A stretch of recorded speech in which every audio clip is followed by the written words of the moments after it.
welcome to this LinkedIn Live. My name is Christopher, and today I have a very exciting session for you. We're going to talk about how to build a topical map. And for this presentation, I brought in an expert in topical maps, so I really hope that the next hour will be as exciting for you as it will be for me.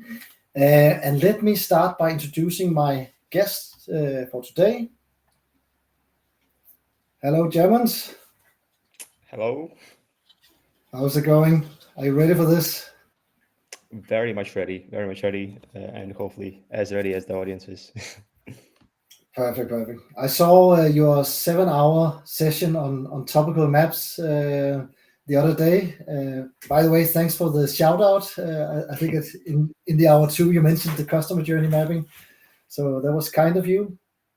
Of course, very happy to give credit wherever that is due. But did you manage to watch it in full, or are you still like going back? No, I didn't manage it in full, and that's also why I did this session instead, because this is going to be a light version of what you taught the rest of the attendees the last time. So I said, okay, let's see if we can do 1 hour of topical actually even the steps, and hopefully at the end everybody is more able to build a topical map, and I guess also understanding what a topical map is, right? Because that's also part of what we're going through today. One thing, Germans, you made 45 slides, and if somebody is interested in having these slides, just write yes in the chat, and we will send them afterwards. So let me just add the slides just to set them up here. 1 second. I hope that it works. Great. Then we have them here. So Germans, you will be the guy walking us through the whole agenda. I will be the one going from slide to slide, so you just say next when I need to do that. But it's been a long time since I actually wanted to do this session with you. To tell you the truth, I didn't feel so prepared before, because as you will also explain, this is you can say this is Corai's framework. You have to really be part of the holistic SEO community to understand this way of working. And now I've been through the 90 videos, the 7-8 hours of training, so I feel a little bit more capable of talking about this topic. So I waited until now, but maybe we will of course discuss more about this in the next 1 hour here. So James, before you do a presentation of yourself, I think you should walk us through the agenda that you would like everybody to learn about. Yep, sure. So I tried to kind of like summarize the main steps of the topical map creation into these 10, and today we'll run through all of them.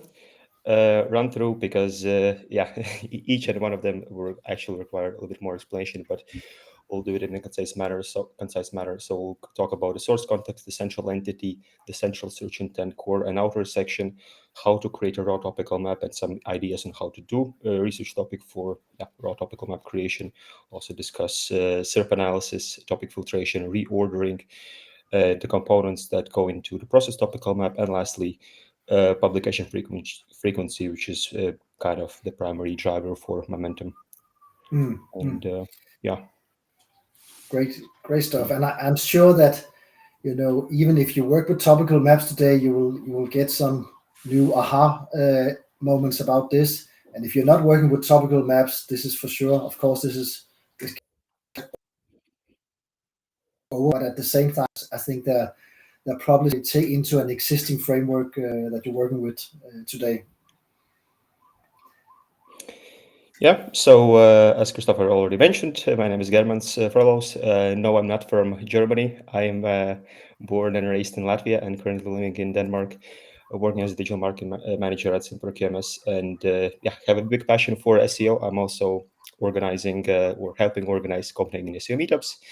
And as the basically presentation is all about topical authority, semantic SEO, that's what I have been recently loving a lot for the last 2 years when it comes to SEO. Yeah, I think we got to know each other like maybe 2 years ago, because that's when you started with. When did you start with the Copenhagen SEO meetup? About 2 years ago. Yeah, this time 2 years ago. Yeah, and I think I was invited as a speaker, and I had to leave in the 11th hour. But I came back strongly this year and presented at the last SEO meetup. And then we've met a couple of times at different conferences, both here in Denmark, in Poland, and we've met for coffee in Copenhagen as well. So we got to know each other quite a lot over the last years. For sure, and great pleasure. It's actually the first time in the Copenhagen SEO meetup where I got introduced to you as the GOAT of SEO in Denmark, and now you're here having a common discussion. So that's also very, very nice to see over time. Excellent. Well, I mean, I haven't heard this term before. I'm sure some people will disagree, and things like that. but thanks a lot. Yeah. And actually, the whole presentation, before we start, I want to give full attribution and many thanks to Koray, who is the CEO and founder of Holistic SEO and Digital and the creator of the course, Semantic SEO for Topical Authority. You can go to the next slide, which is also the main inspiration behind the whole presentation. So the primary source is the course, as well as many of the conferences and presentations that Koray did over the last 2 years, including SEO Mastery Summit in Vietnam, Saigon, Search Birmingham, SEO Estonia, SEO Vibes both in Budapest and also in Poland, where we met, and with Christopher also, where he was presenting customer journey mapping last time in May this year.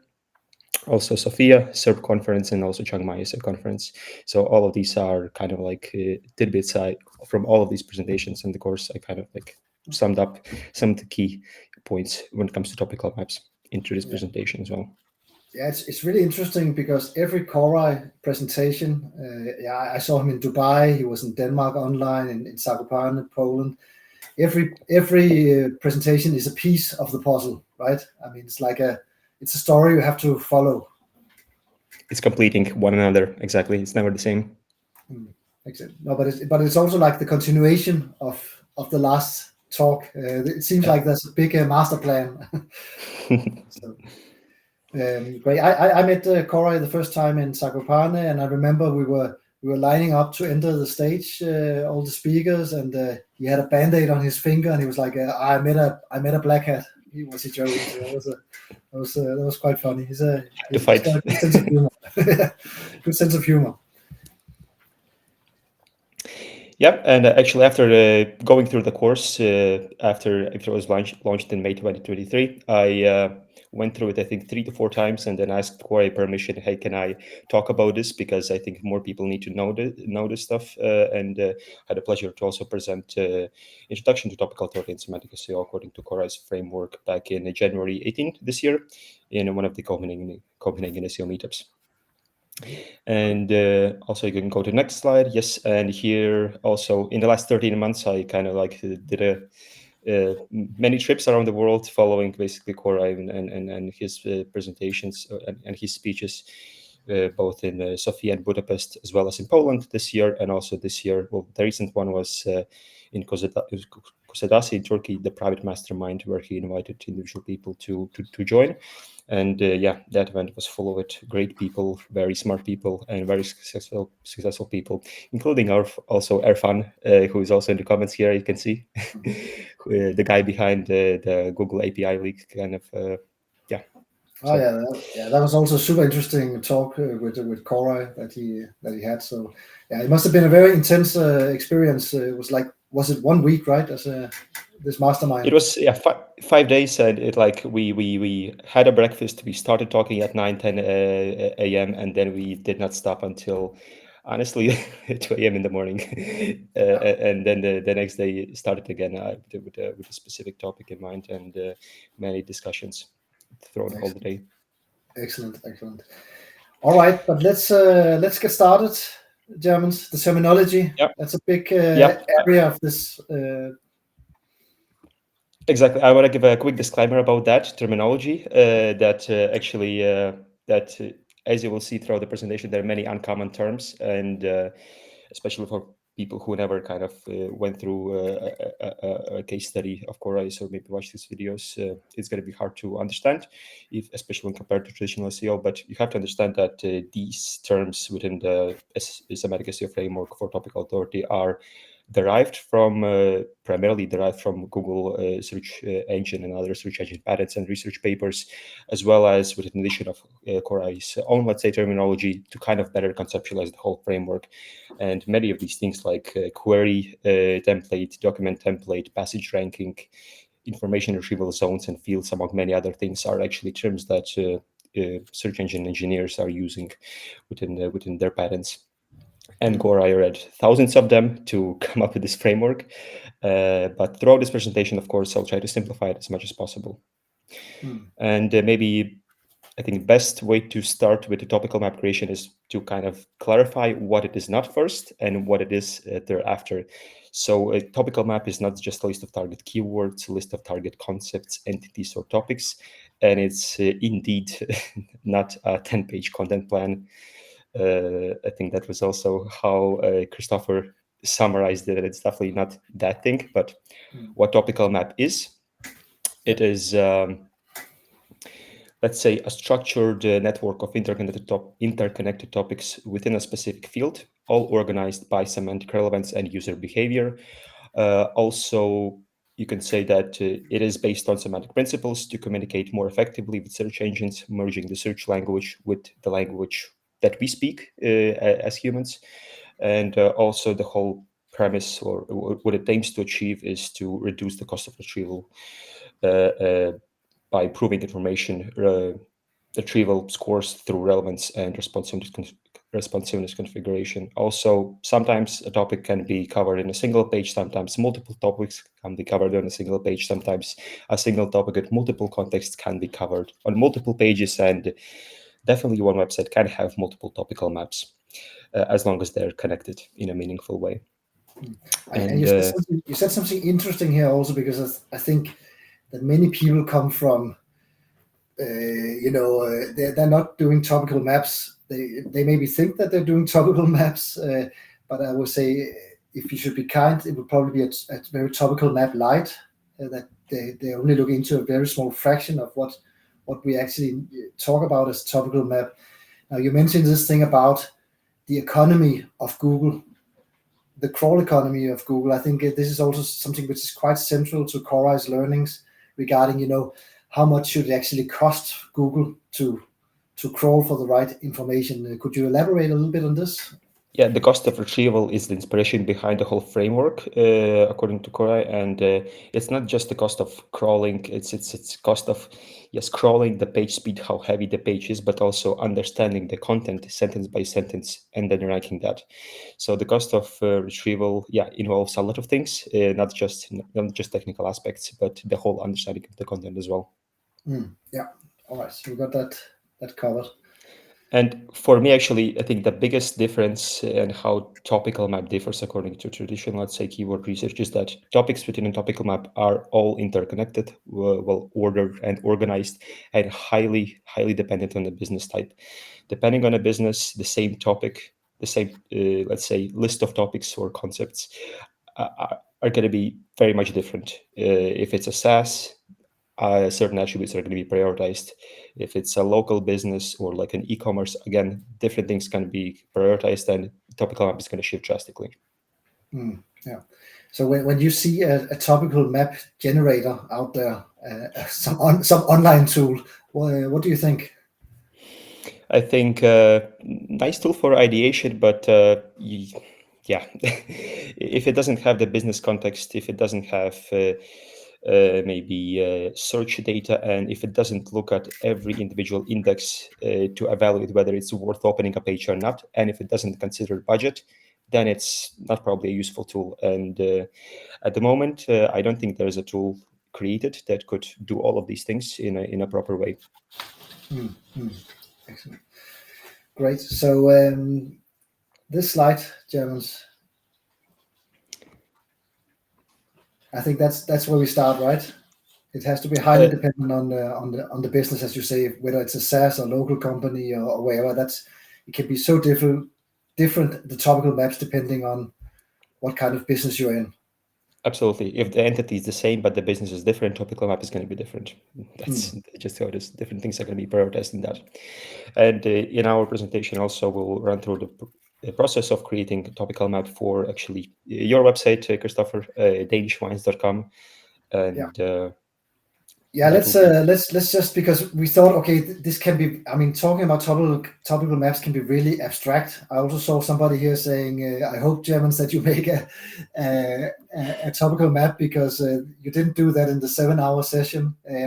So instead of this being too abstract, we're gonna try to connect it with the danishwine.com website, which is a side hustle of mine. For us to try to understand, how can you build a topical map. So that's going to be the starting point. Just a quick intro to the website. It's of course it's a web shop which sells where we sell wine from Danish vineyards. And when it comes to creation of topical map, I think the first kind of like groundwork that you always have to do is research your ICP, ideal customer profile, and buyer personas. Understand your audience, and especially if you're in B2B space, then you need to understand your ICP, and then also identify the demographic characteristics, psychographic, behavioral characteristics to better understand your potential users and develop those buyer personas. After that, also, I think just general research of the topic is very important, of course, especially if you're not an expert in that topic already. And here I just included a quick prompt that you can maybe use. Listening step by step, put your topic, and then ask ChatGPT to develop ontology for main concepts and entities, model taxonomy, properties, and connections. So all of this is a single prompt, and just by using that, you'll already get a good understanding about the main things within that subject matter, let's say. And was there something here which I don't know if you remember exactly, but was there something here which surprised you regarding Danish wine and the connections? Actually, it's a pretty simple topic, I think, to understand, but maybe some things that I haven't even considered without using this prompt would be how even individual meronyms, we'll talk about like semantics in a bit, are important when it comes to creating a wine, grapes, fruits, and other components of that. I haven't really considered that, but after also, doing a little bit of digging, those things kind of like popped up, and then I decided to include also in the topical map ideation process. Yeah, so you would say that this kind of prompts is a great way just to really get a structure, get an idea of the structure, have it as an ideation as well, in order to understand what are the different topics surrounding the business area. Absolutely, yeah. And the first step when it comes to creating a topical map is to identify the source context, and the source context represents the purpose of the brand. Why is it needed in the SERP? How the brand monetizes its content and turns search engine users into customers and clients. You have to really ask yourself, why are you covering this topic? What is the purpose of you being on the SERP? And you really have to justify the reason for why you should be in the SERP, why your website should be there. And in our case, with danishwines.com, it's very simple. It is a kind of a business, right? And the example of this would be that source context. Well, in our example, would be Danish wine e-commerce store. No questions asked. It's pretty straightforward here. Yeah, and of course, it is a great question, because sometimes a business is actually, selling ads is like the source context of the business, right? If it's a news site or something like that, but I think it's just a very basic question to ask yourself. What is the idea behind it all? Exactly, and it's very much easier when you have a true business, right? If you're just getting the traffic and putting ads on that, you're not really a business per se.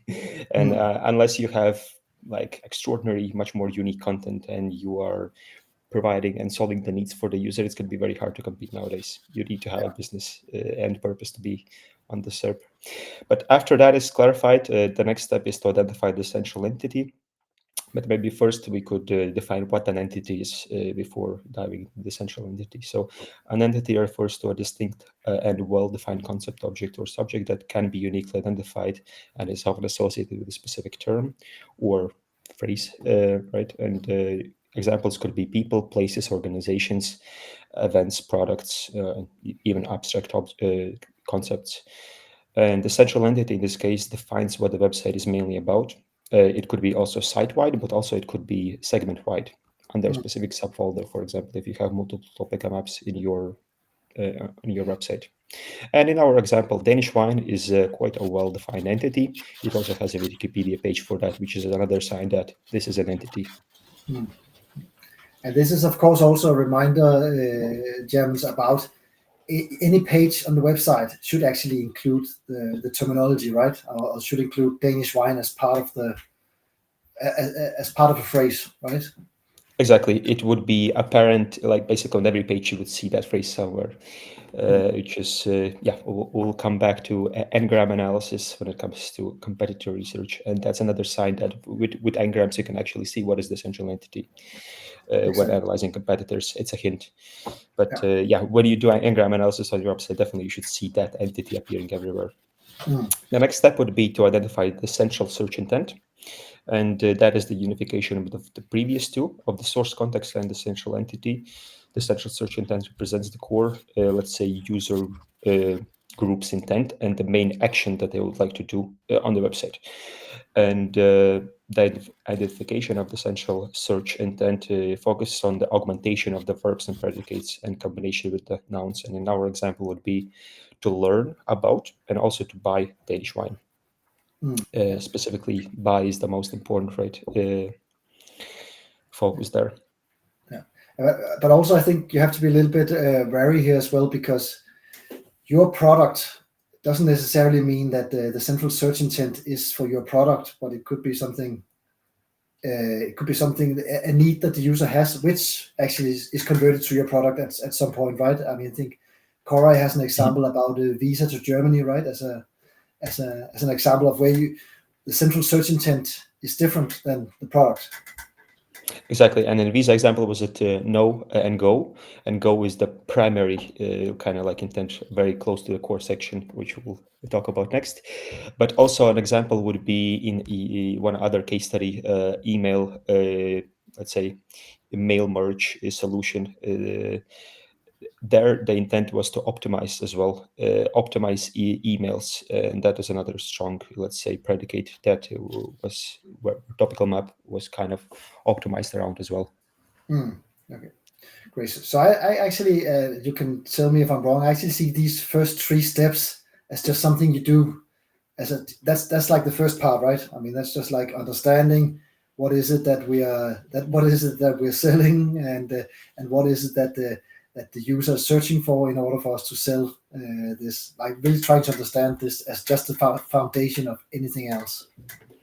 Absolutely. And I mean, without this foundation, the rest is going to fall apart. So having a very clear understanding about these 3 and especially the next 2 components is crucial. Which, number 4, it would be to determine the core section. The core section is the unification of the source context and the central search intent. The core section focuses on the main attribute of the central entity. And in our case, the central entity, Danish wine, the main attribute would be types of Danish wine, including red wine, rosé wine, Danish sparkling wine, Danish organic wine, and many others. You are the expert here, Christopher, so you could add many more. I mean, there's a fortified wine, of course, as well. Like a 15% dessert wine. For instance. And also, maybe if you're not just selling wine, but maybe you could also offer a subscription service that could also be another, let's say, topic that could be a part of your core section in this case. And so as you say, the core section goes together with the outer section. And the outer section is kind of like I would not say exactly the opposite, but it's definitely supporting the core section. The outer section of topical map primarily focuses on the minor attributes of the central entity or related entities. And the outer section aims to rank content, improve the historical data, get traffic, get impressions, get clicks, and then support core section through internal links. And most of the ranking signals and most of the highest quality pages are going to be in the core section, while the outer section is going to, let's say, get traffic, impression, and clicks, and pass on those good historical data signals and then query session logs to the core section through internal links. And many times you'll actually see that the pages from the outer section, from the let's say supplementary content area from the bottom of the page, are always linking to the core section articles. And in our case, with the outer section of DanishWines.com, in the outer section, you talk about like Danish wine regions, vineyards, brands and manufacturers, wine tasting events and tours in Denmark, wine pairing guides, storage tips, wine accessories, wine production and harvesting, how it is done, history of the winemaking in Denmark, even different grapes and types of fruits that are used for making wine. So you can see how vast it becomes all of a sudden. Whereas the core section, it's kind of like, I also love the analogy that Pavel Klimikov, another very, very smart semantic SEO expert, gave. It's like an anchor. Core section is an anchor, but you have to go deep, and it must be the most quality. And the outer section, of course, still needs to be quality, but there you can go a little bit wider to support also your core section. Yeah, and I think if we translate this lightly to what people are already doing, it's more like they have a blog section or an inspirational section. That's typically where you put the outer section, right? But I think that one important point as well here, Jermus, which people can misunderstand, is historical data, right? Because maybe you could just define it so we're sure what we talk about here. Yeah, it's all about quality search engine user, let's say, sessions, impressions that you get, the clicks that you get, and kind of, all the historical data that Google can see for the website that you have related to the topic that for which you were gaining those clicks. I think amazing example, maybe a little bit inappropriate. In the first speech in Saigon Core, I explained like different types of websites. One is let's say a website with 9 million pages, where almost 99% of the pages are about Bible, and then one page is about let's say pornography, right? And then that one page gets all the clicks, and then basically it would be clustered as that inappropriate website, right? Adult website, not necessarily like a Bible website, because that's what Google has all the data for. Yeah, that's the historical data. And also, of course, historical data doesn't necessarily refer to a timeline of, the more time. It's more about the volume of traffic, right? So that's what's taken into account here. I mean, and also I think from the Google leaks, and maybe also Erfan could correct us, that Google stores the last 13 months of data to then use that in terms of the evaluation of the source for the future rankings, demotions, or promotions. And so these are okay. So actually, let's sum it up. The 5 first points, that's essential to start any website. And I think also for this outer section, it's great to do this exercise between what is core and what is outer section, because one of the things I've really been working on with this website are the different Danish vineyards. I mean, trying to do a page for every one of them, and there are 120 commercial vineyards in Denmark, so it's quite a lot of work. But also trying to understand this is only to build up the authority of the website and the value of my product and on my category pages for Danish wine. So it's also a way to understand that I shouldn't run amok. I shouldn't spend all my time on creating Danish vineyard pages when it's actually not my business here, right? I mean, this is only supporting content to what I really want to achieve with the site. And maybe also to add about the historical data impressions, there are quite clear thresholds, and there are patterns that, like, the second website hits a threshold of 10,000 impressions, it starts ranking for many of the, let's say, feature snippets, other rich results, and other features on Google. So getting those and achieving those thresholds, and I think next one, let's say, would be 20, 30, 40, 50,000, is very much helpful to start ranking from higher for other, let's say, feature snippets and so on, and get more clicks over time. So historical data, very important point here. Yeah, and you definitely have to work. I mean, it's in the outer section typically that the search volume lies. I mean, so it's super important. And also, maybe to summarize, the core and outer section you could visualize in this way, and again, topics that we just ran through as ideas. For the core section, again, all different types of Danish wines. You could see all of them labeled in green. And in the outer section, everything from Danish wine regions to vineyards to wine accessories, storage tips, and so on, all in the outer section. Here, I want to give a quick shout out and thank you to Suresh, who is, in my opinion, one of the smartest technical SEO experts that I know. He helped me also to brainstorm and come up with this visualization here. Super nice. I'm gonna copy it for my site. We're doing it all for you, Christopher, here. You can take it home and create topical map after this recording. Yeah, exactly. I mean, that's what you're here for, James, just to give me inspiration for my site. I'll send you an invoice afterwards. But I mean, this is great. I mean, these are of course also topics that I do cover today. But again, it's only like fractions of this. The wine pairings, for instance, is definitely an area. Of course, as I said before, the Danish vineyards, also the Danish wine regions. I ranked number 1 for all the different the 4 regions in Denmark: Bornholm, Zealand, Fyn, and Jutland. So that was actually quite easy to get. One thing which I'm actually currently thinking about, which could also be a way, which also could be part of the outer section, is actually that when my ICP, my target group, is like typically men from 40 plus and up, they're actually they're getting ill from drinking these heavy Italian red wines because there's a very high what's it called, tannin content. Mm-hmm. So this is something that the Danish wine doesn't have. So this could definitely also be an area that I was talking into, actually, the whole thing about health and wine, but also about this issue that people are in that age group are facing. Good point. And that's where the expertise comes in, that not all SEOs, let's say, have fun creating topical maps.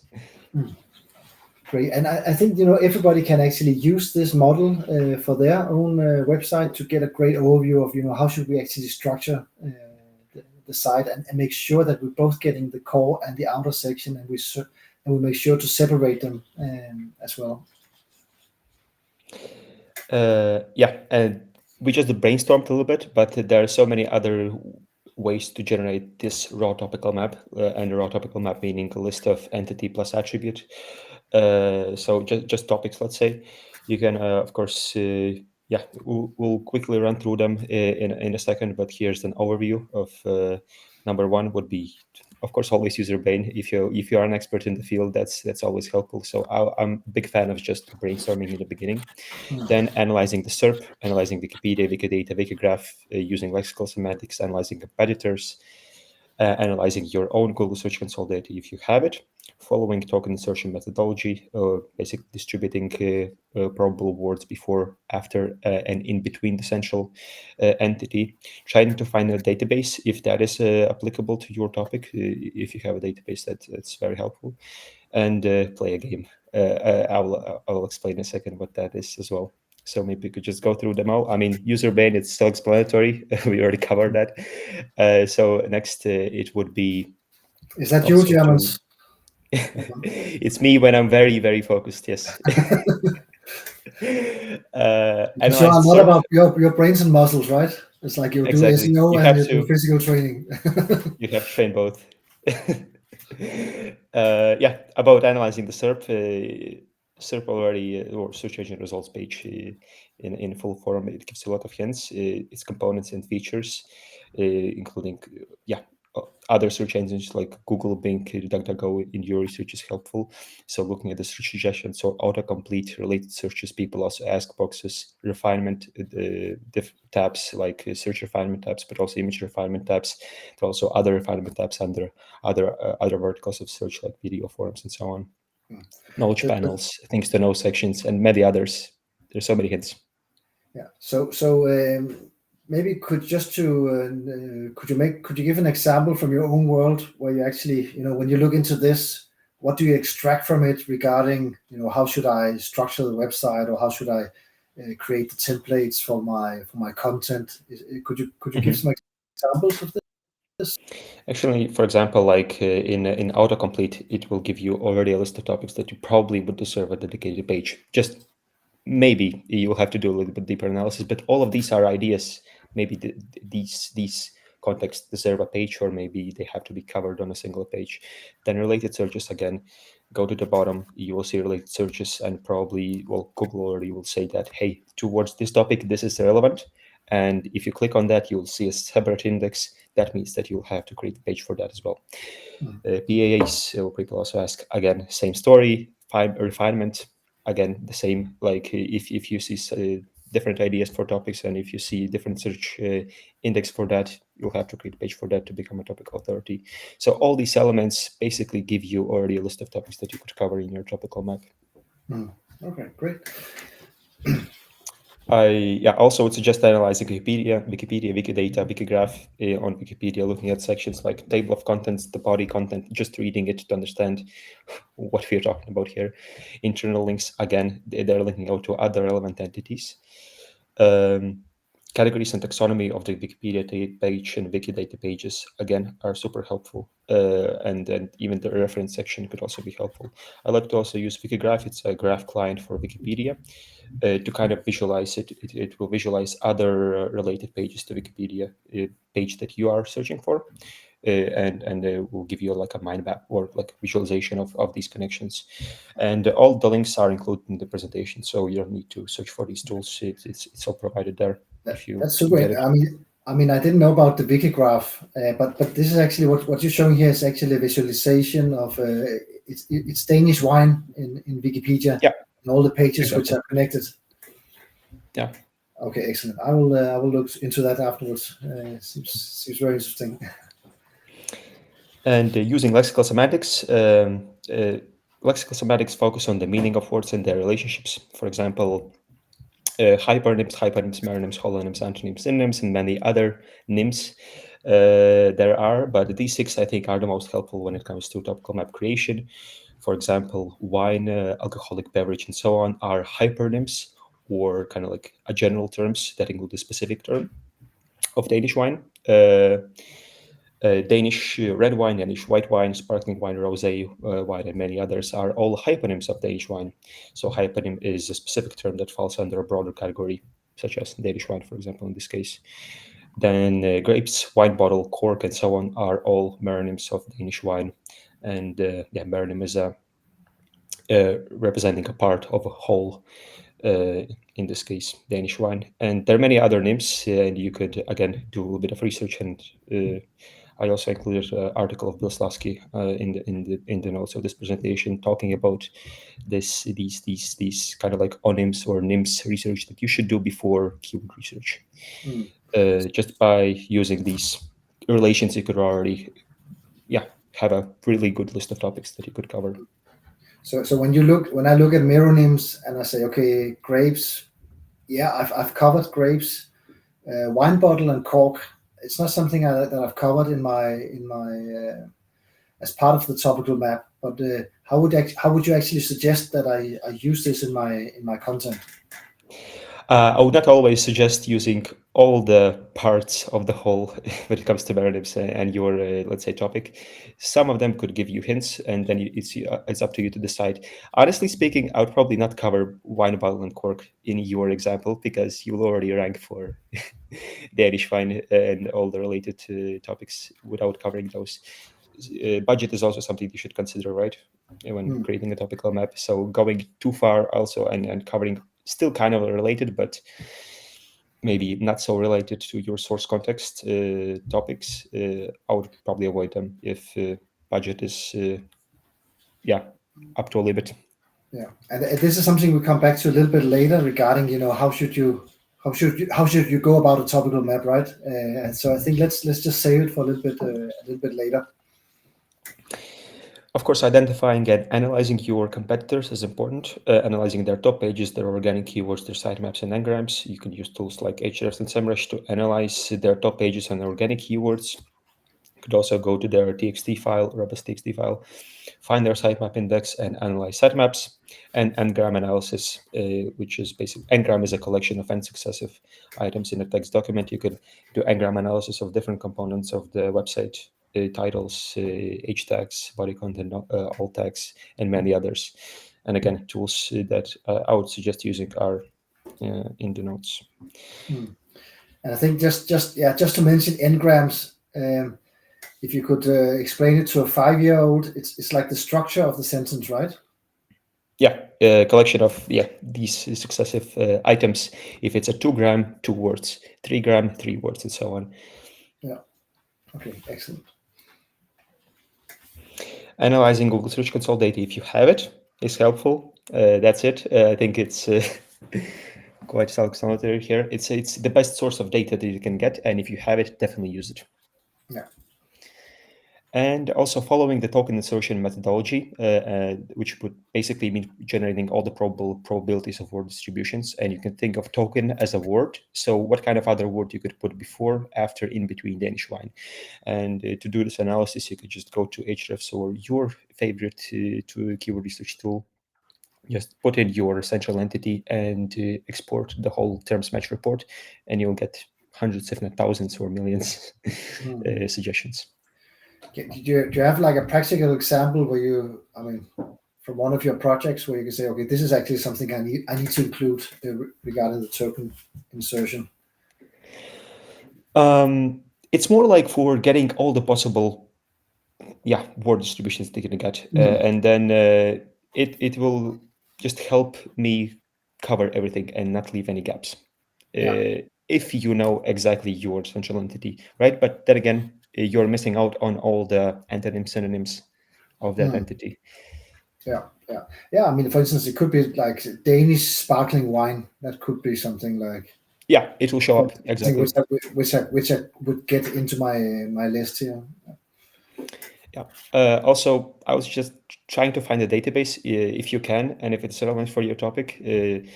Then you will already get all the data for topical map creation, right? Or most of it structured in and in a taxonomy as well. That's very helpful. And some datasets or resources they could use are Kaggle, dataset, Google Dataset Search, and data.go. Actually, in my personal project that I will mention at the end, I found a database of exercises, and that's what the outer section of my topical map is. It involves all the exercises, and just coming up with all the different exercises on my own, it would be very time consuming. Yeah, I can. I'm getting. I have the Danish Association of Wine of Vineyards. I'm using them and their structure and all the knowledge they have, all the paywall knowledge they have, as a big inspiration for what I'm doing. That's a good point as well. Yeah. And lastly, maybe consider it like a game. You can think of it like a game. I also love this analogy given by Pavel Klimakov when he was explaining simplified topical authority concepts. And start with your central entity and then uncover other relevant topic. And then you kind of go layer by layer. You unlock these related topics.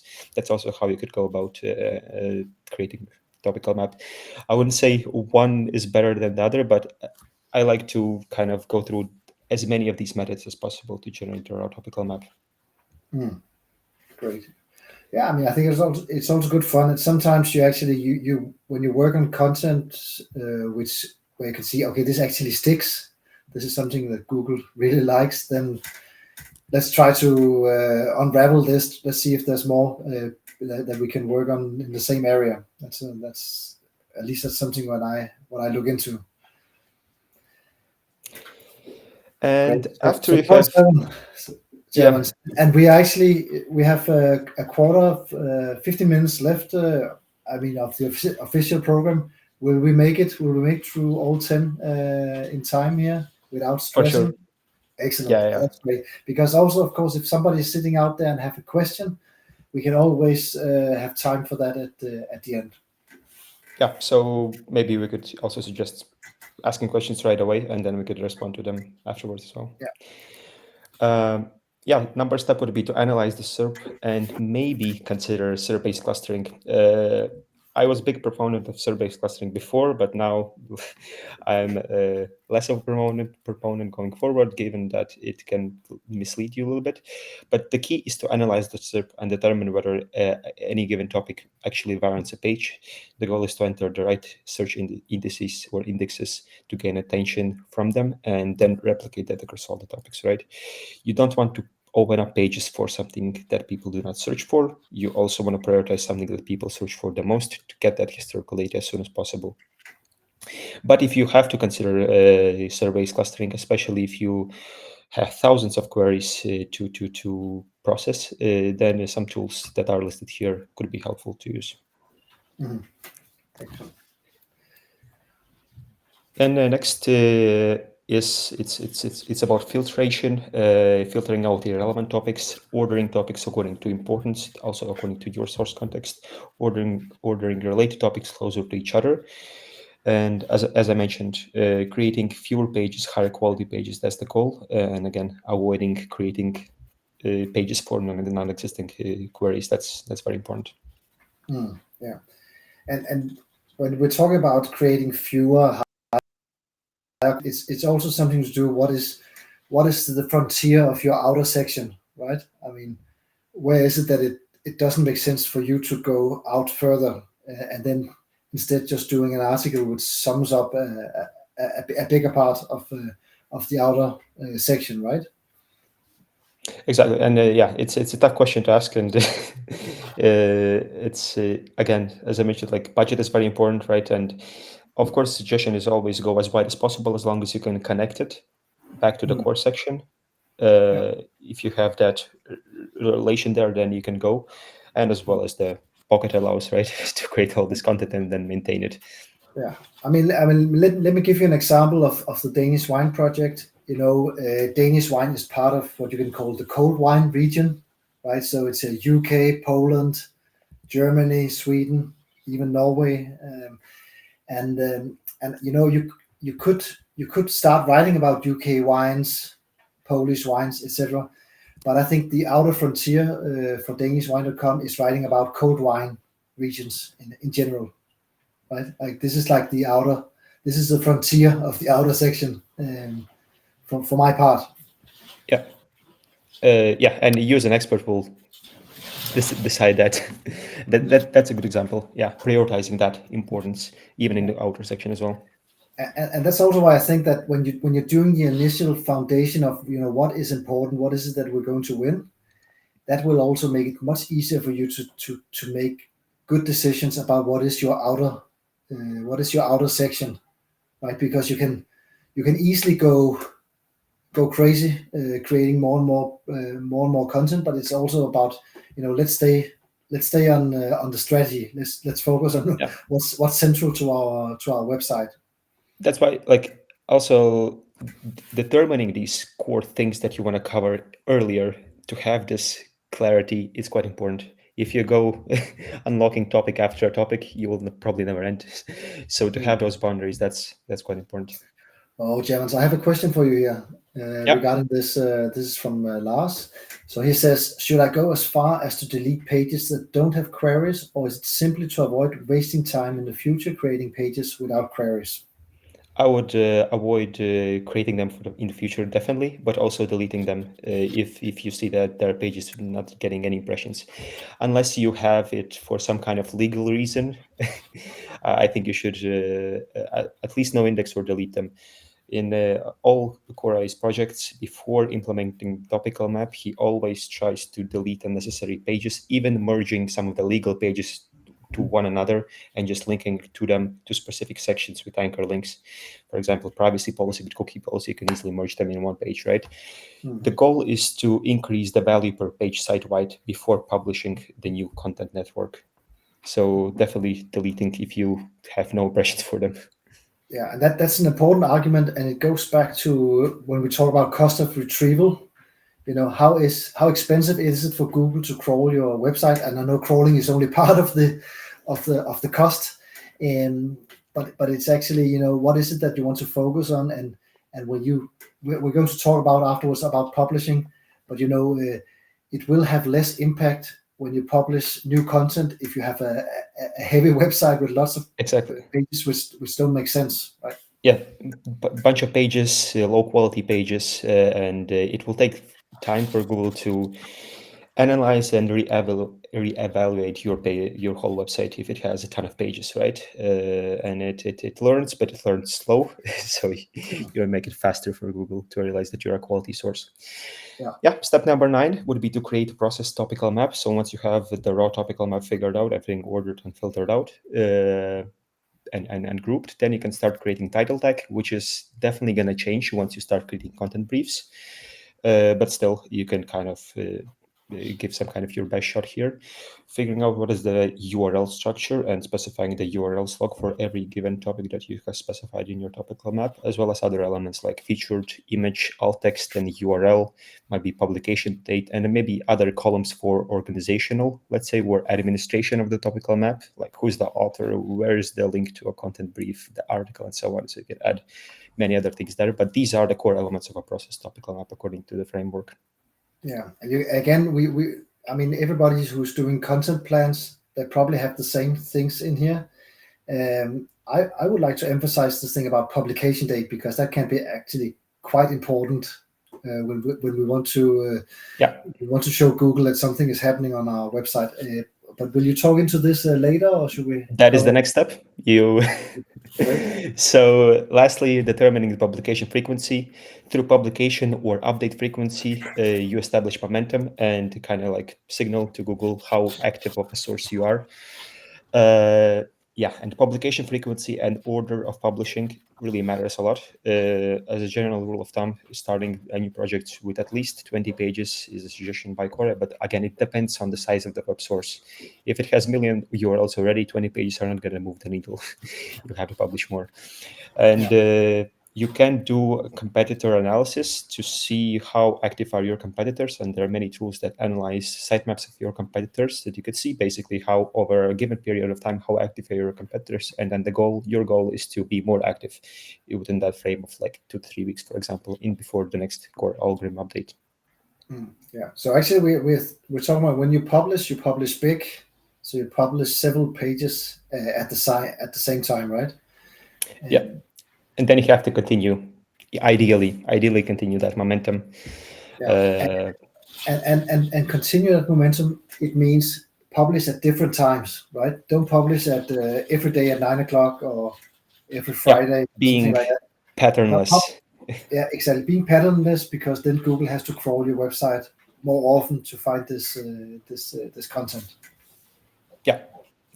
And then next. But I would say also that was a huge thing for me to understand this thing about if you really want to, let's just say, change Google's knowledge graph. If you want to become the topical authority for an area, you need to go big on the first publishing.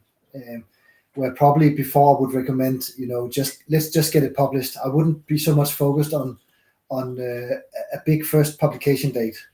So that's something I got from this course. Likewise, and it makes a lot of sense, right? You have to signal to Google, hey, my website has changed now. Come and reevaluate it. It's a significant change for you to come and see whether we are better or not, right? And if you're just drip feeding, it's going to take much longer time to trigger reevaluation and then hopefully positive re-ranking. Exactly, a big punch and then some jabs instead of just jab all the way. So Anyway, I think that's a good learning, and also for you, Lars, who just asked this question.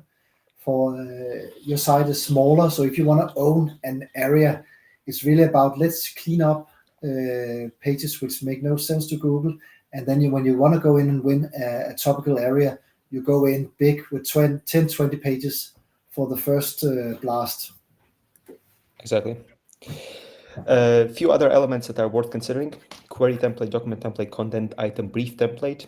So query template, it's in simple terms, it's a search pattern with order phrases that cover an entity. Document template is a predefined format that is used to organize information on a web page. It signals the purpose of the web page based on different design elements and then layout elements.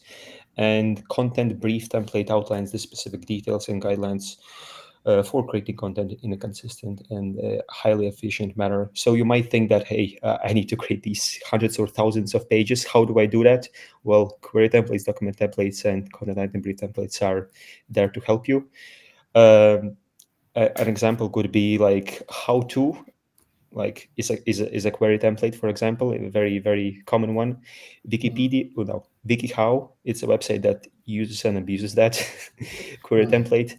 And they have a document template. They have a predefined way of outlining elements on each and every page.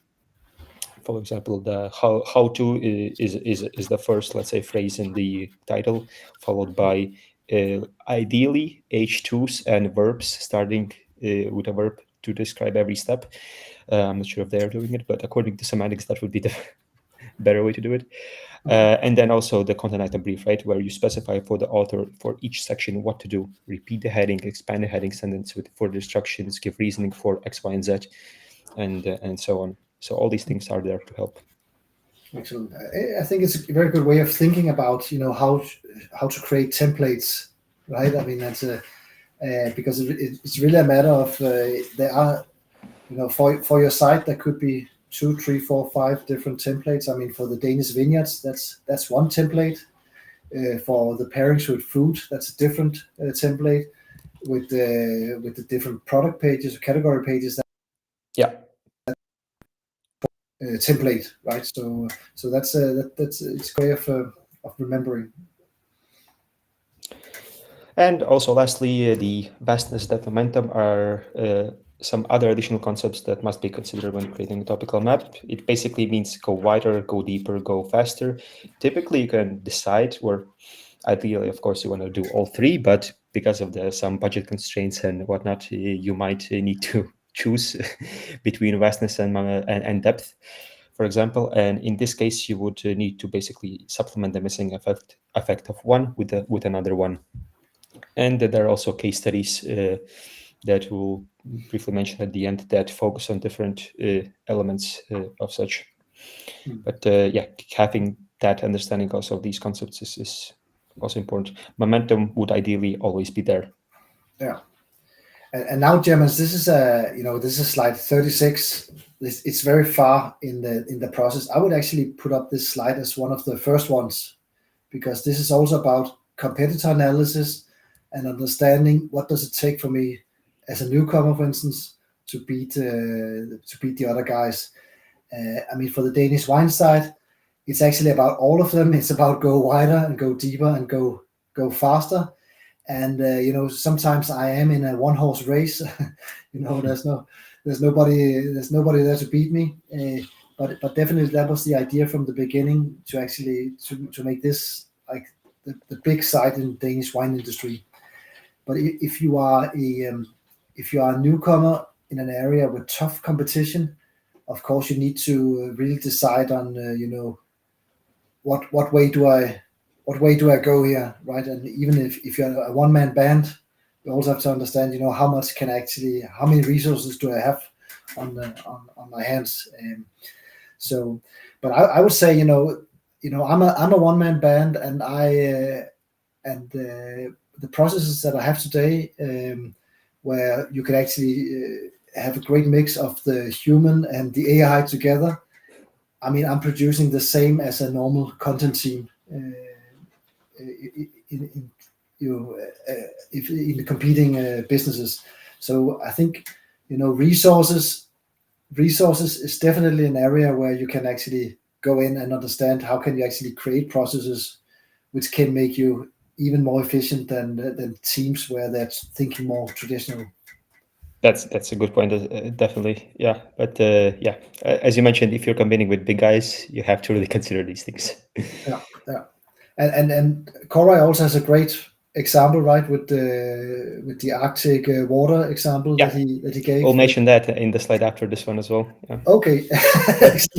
Maybe to summarize, like to become a topical authority in your subject matter, ideally you should aim to cover every aspect of a topic in a connected way without leaving any gaps, and also focus on creating highest quality content possible, ensuring the highest possible accuracy of every fact and declaration, highest relevance and responsiveness to any given query.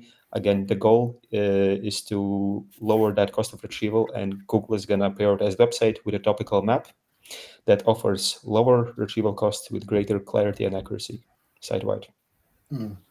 Excellent. So perfect. So let's just to give an example of vastness, that's one of my personal projects. In the course section, I go vast into every type of work or program by goal, by training level, equipment frequency, duration, body type, age, celebrity. Even I think it's even more like 1,000 pages there to be created, and in the outer section, all the possible exercises, from individual exercises to ones with a specific equipment for a specific muscle group, as well as matching. There's a query template situation there, matching the equipment plus the muscle group exercise. So, and that's close to 3,000 pages that could be created. Yeah, I've seen that. I've been an eyewitness to that topical map, Germans. That's a wild topical map. And there you need some resources, right? Oh yeah. So how far are you now with content production, if you don't mind me asking?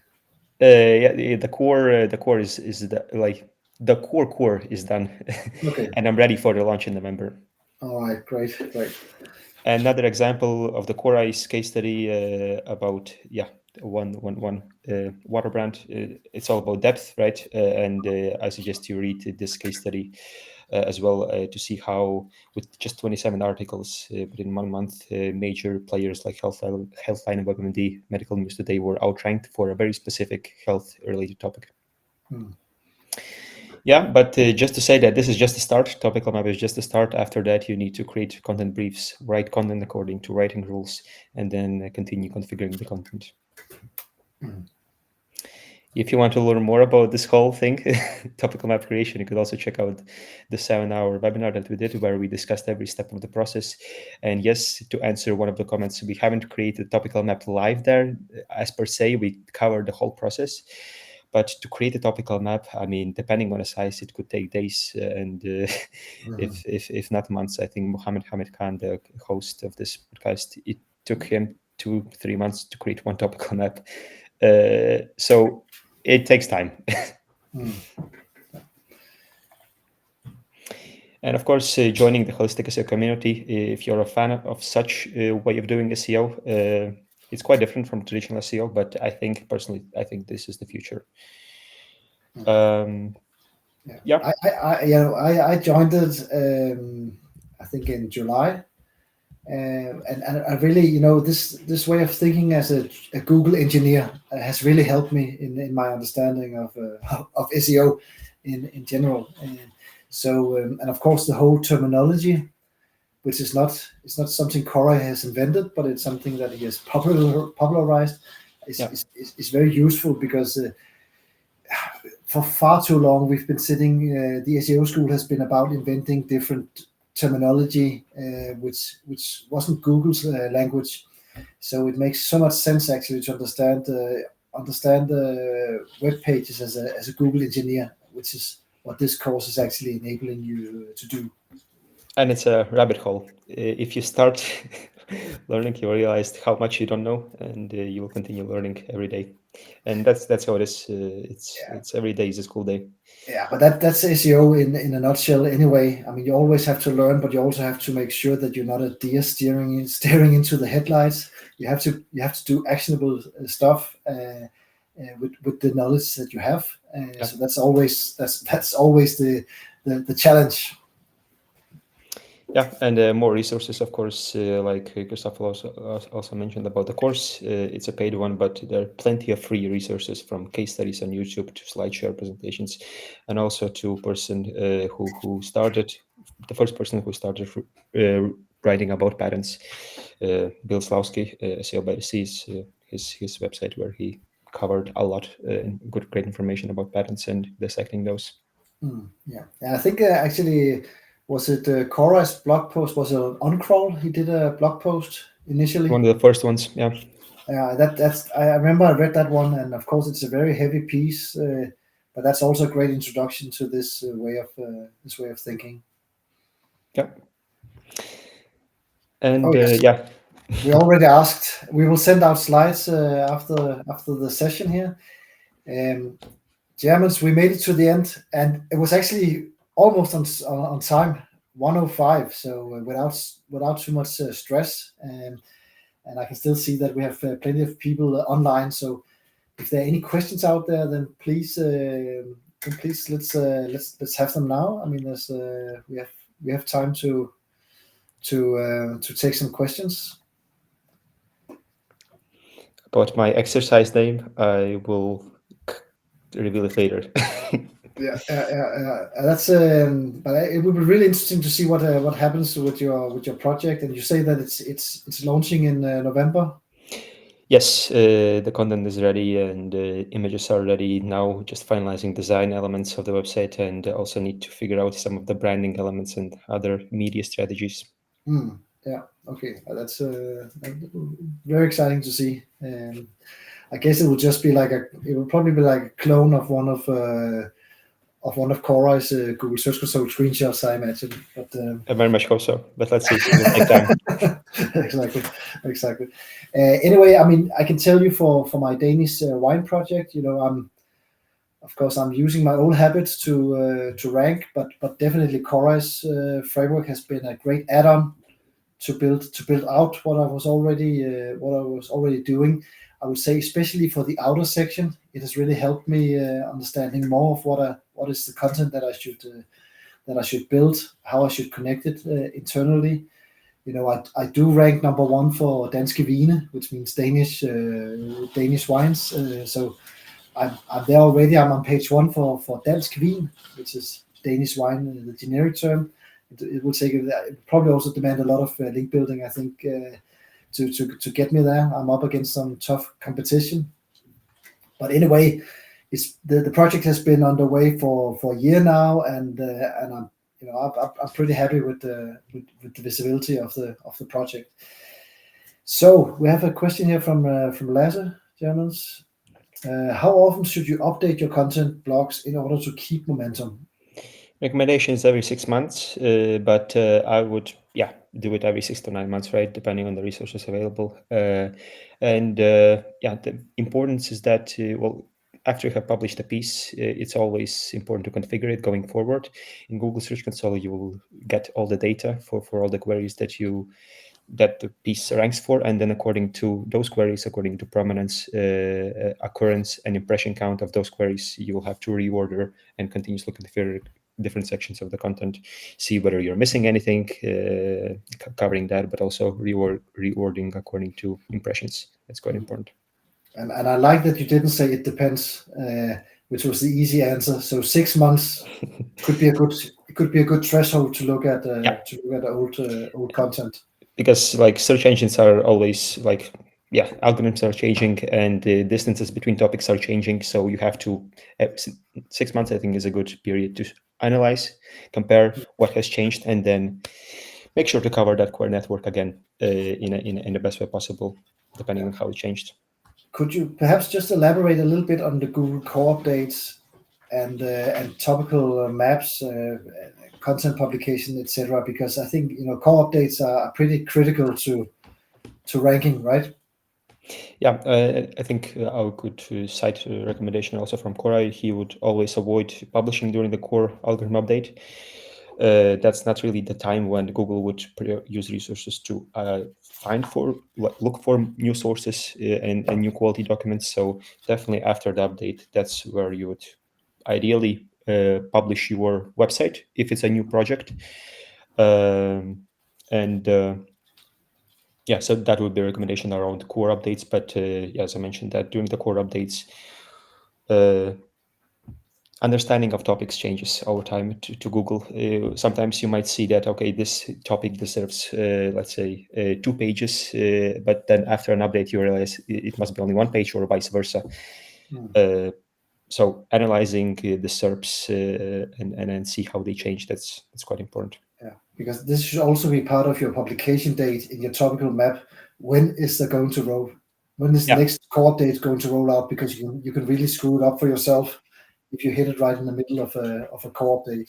I remember last year, October, September, when Google just kept on publishing update after an update after an update.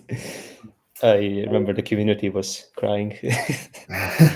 Yeah, so there's a question from Ashraf. How many nodes needed to derank authority website like Muscles and Strength? Many nodes, but depending on the source context, right? I see it as not necessarily a competitor in my case, according to what is going to be sold. So not that many nodes, but if you want to cover all work or programs, and that would be maybe the thing that you would sell. I mean, definitely a majority of what they are already covering, that would be important to process also on your website and make sure that each and every individual page is better structured, more relevant, more accurate, covering more queries, the whole query network for that given topic. So here I would say it depends on your competitors, but last time I checked, I think Muscle and Strength has more than 500 pages on programs. Yeah. Could you just clarify nodes to everyone, Jamas? Yeah, nodes, let's say in simple way, node is a page. It's a page. Okay, great. All right, great. Then there's another question here from Lars. Regarding updating, I saw a recommendation to leave out a publication date so it won't look obsolete in a few years. Yeah, so I would actually suggest leaving both publication date on your post as well as the update date. If the update is significant enough, just change the publication date. If it's an insignificant update, change the update date. Insignificant meaning it's a copy editing, maybe less than 5% has changed, but I wouldn't say it's gonna look obsolete, because like if you're really rewriting the whole article every 6-9 months, then you could justify changing the publication date if you changed more than, let's say, 25% of the content. So I wouldn't worry about that. If your CMS hopefully allows that, which it should, I think. Yeah, I think also the Cora has a great example from an Australian optician, right, where they're actually using this method. Can you remember the name of that example? Oscar Wiley, they are specialized in prescribed glasses. Oscar Wiley. Oscar Wiley, so people can look it up and see how they're actually using it on their page. Great, we have another question here. So this is from Norman. So if a keyword has zero volume in tools, but that my competitors are getting traffic with that query, what's your thought on this? Because still many people are using traditional SEO and they're also targeting zero volume keywords. I would analyze the SERP and see whether Google has enough level of documents and enough level of search demand to justify the creation of a specific search index. If that's the case, then create a page, regardless of what the tools say. Maybe I remember wrong, but I think Cora said something about that sometimes we do need to have pages which actually have zero search volume in order to fulfill the topical map. Or maybe I'm paraphrasing, maybe it's somebody else who said that. I'm not gonna say something which is wrong here. I also heard that. Yeah. Somebody has said that actually, and it shouldn't scare you from creating the page if you think it's necessary for your topical map. So we have one here. So Hassan is asking how to create the hierarchy of the topics of the core section and outer sections. Hierarchy of topics. I would. It could be like the first. You're talking about first level, second level, third level. Okay, yeah. So maybe I'm misunderstanding here. We could cover both of them, right? So hierarchy in terms of the URL structure, let's say starting with the root, your, let's say, most likely central entity, and then on and on, right? Probably covering Yeah, it's so much dependent on the on the topic. It's very hard to say, but typically, well, generally speaking, I will prioritize my core section, always the and pages where I actually monetize something with them, and starting from the root, from the central entity, then defining it, and then putting everything where I actually sell something in my core section. But Hassan, you can just write me a private message. I think we're connected. If you have a specific question, then we can discuss that. There's one question which is a little similar. You know, should we create core section as pages and outer sections as post articles? It doesn't matter, like posts and pages. I think what you're referring to here, Noman, it's a WordPress thing. Page or post for WordPress, it depends how what the CMS allows you to do. But from Google's perspective, these are the same exact HTML post types, let's say. So you can put it as you want. I personally prefer, if I would use WordPress, I would just make everything as pages. It's going to be much simpler for me to put everything into a parent-child categorization type way. If you're expert coder, you could also just make everything like custom post types in WordPress and just do whatever you want. But that depends on your technical abilities as well. Excellent. I mean, lots of great questions here, but I think we will cut the party short. It's been great to have you here today. I think we actually managed inside the hour to actually really get a lot highlighted about how to build a topical map. I learned some new stuff. I definitely have to look into the wiki graph. I think that's something on my side. We got some great questions out here. We're going to send out slides afterwards.